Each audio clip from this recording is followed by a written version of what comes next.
5번 문제 한번 봅시다. 10원짜리 동전 3개, 그 다음 100원짜리 동전이 4개, 500원짜리 동전 2개 외의 일부 또는 전부를 사용하여 지불할 수 있는 금액을 물어봤습니다. 자, 원래 이 돈을 지불하는 경우는 그 방법을 기준으로 우리가 생각을 하는데, 금액이다라는 말이 나오면 이제 뭐 바꿀 수 있는 돈을 바꿔준 다음에 계산을 하자 이렇게 배웠습니다.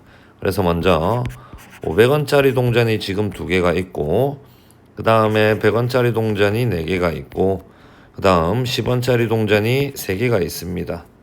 자, 원래 이걸 방법이다라고 생각을 한다면 500원짜리 내는 거 3가지, 100원짜리 내는 거 5가지, 10원짜리 낼 수 있는 방법은 4가지다 해서 곱한 다음에 0원을 지불하는 경우 1을 뺀다 이렇게 생각을 하시면 되는데, 자, 바꿀 수 있는지 한번 생각을 합시다.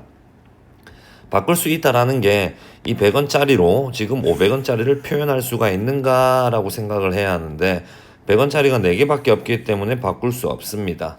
자, 10원짜리로 100원짜리를 표현할 수 있는가 또 생각을 해본다면 3개밖에 없기 때문에 이제 표현할 수가 없습니다. 따라서 바꾸지 않고, 자, 이제 500원짜리를 낼 수 있는 방법은 총 3가지, 100원짜리를 낼 수 있는 방법은 총 5가지, 그 다음에 10원짜리를 낼 수 있는 방법은 총 4가지.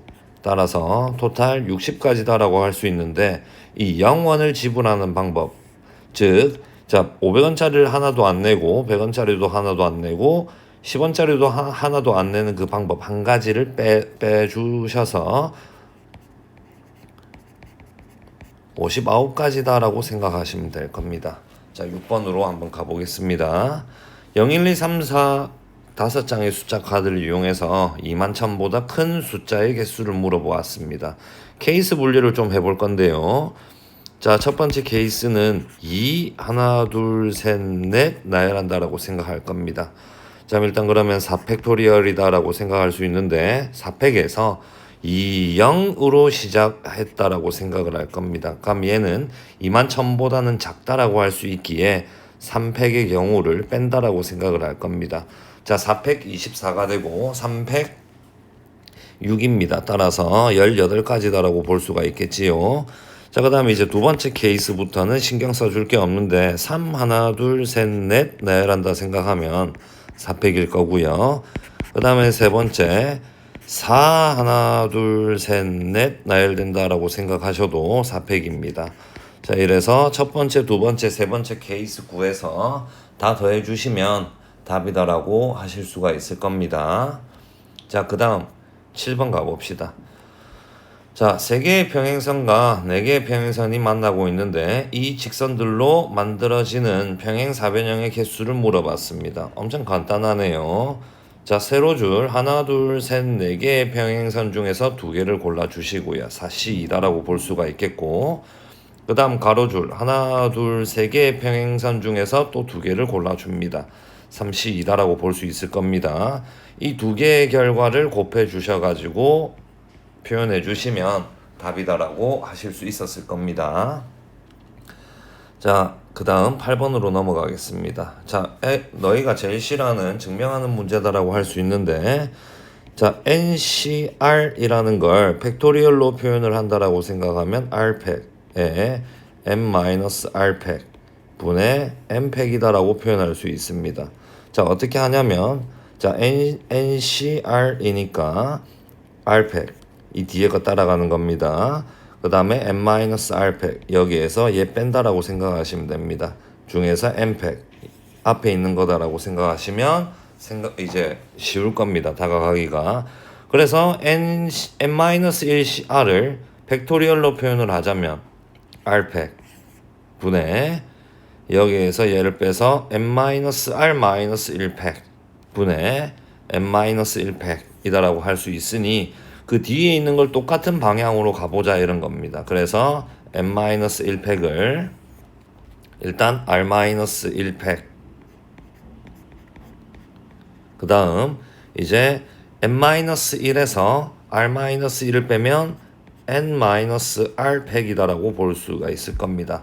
자, 지금 이제 그 다음 줄로 가서 우리가 본다면 얘는 무엇을 의미하냐면, 여기에 얘와 그 다음 여기에 얘를 합쳐 주었다라고 생각을 하는 겁니다.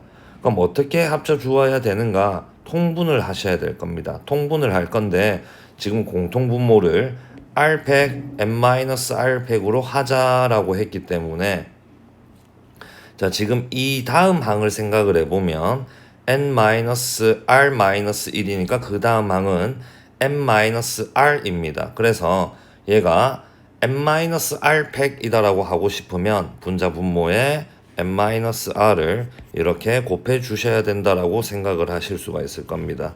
그럼 분모가 R100, N-R100이 되었다라고 할 수가 있는 상황이 됐을 거고, 그 다음 뒤에 있는 친구는 이 R-1팩이 R팩이 돼야 합니다. 따라서 같은 방향으로 위아래 R을 곱해준다라고 보셔야 될 겁니다. 자, 그러면 이제 이 분모가 똑같아진 상황이기 때문에 지금 분자에 있는 거 얘와 그 다음에 얘를 더해준다라는 개념인데 둘 다 N-1팩을 가지고 있습니다. 그래서 내가 N-1팩으로 한번 묶어볼 겁니다. 묶어내면 N-R 들어갈 거고요. 그 다음에 플러스 R 들어가니까 결론 N이다라고 할 수가 있을 겁니다. 그게 나에 들어갈 말이었다라고 봐주시면 될 겁니다.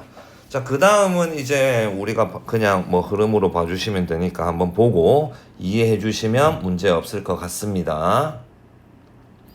다음에 9번 한번 봅시다. 발전 문제다라기보다는 케이스 분류를 조금만 하면 크게 어려움은 없다 이렇게 생각하실 수가 있을 겁니다. 5명이 있는데요. 5명이 이렇게 3-3으로 되어 있는 두 줄짜리 의자에 앉을 건데 A하고 B가 같은 열에 앉는 방법을 물어봤습니다. 지금 자, 그래서 좌석을 한번 그려보겠습니다. 하나, 둘, 셋, 그리고 하나, 둘, 셋 똑같이 이렇게 그려봤습니다. 자, 그럼 A하고 B가 이웃한다라고 했기 때문에 이웃하게 앉힐 수 있는 방법이 이렇게 하나, 그리고 이렇게 하나, 한 줄에서 두 가지 방법이 있습니다. 그럼 그 다음 줄도 당연히 하나, 그리고 둘, 이렇게 두 가지 방법이 있으니까 일단 A하고 B를 앉히는 방법을 생각하면 네 가지입니다. 근데 A, B가 자리를 바꿨다라고 생각해 봅시다. 2팩이다라고 생각할 수 있겠지요. 자, 그 다음 이제 A하고 B를 내가 만약 요렇게 앉혔다라고 생각을 한다면 나머지 하나, 둘, 셋, 네 자리 중에서 몇 자리를 더 골라야 돼? A, B 지금 앉아 있으니까 C, D 세 사람이 앉을 자리를 선택을 해야 합니다. 자, 네 자리 중에서 세 자리를 골라서 세울 겁니다. 그걸 4P3으로 배우셨을 겁니다. 그래서 이걸 곱해서 계산을 해주시면 4 곱하기 8 곱하기 24의 곱이다라고 생각하실 수가 있을 거고요. 자, 얘를 계산을 하게 되면 192가 답이다라고 하실 수가 있었을 겁니다. 여기까지 하겠습니다.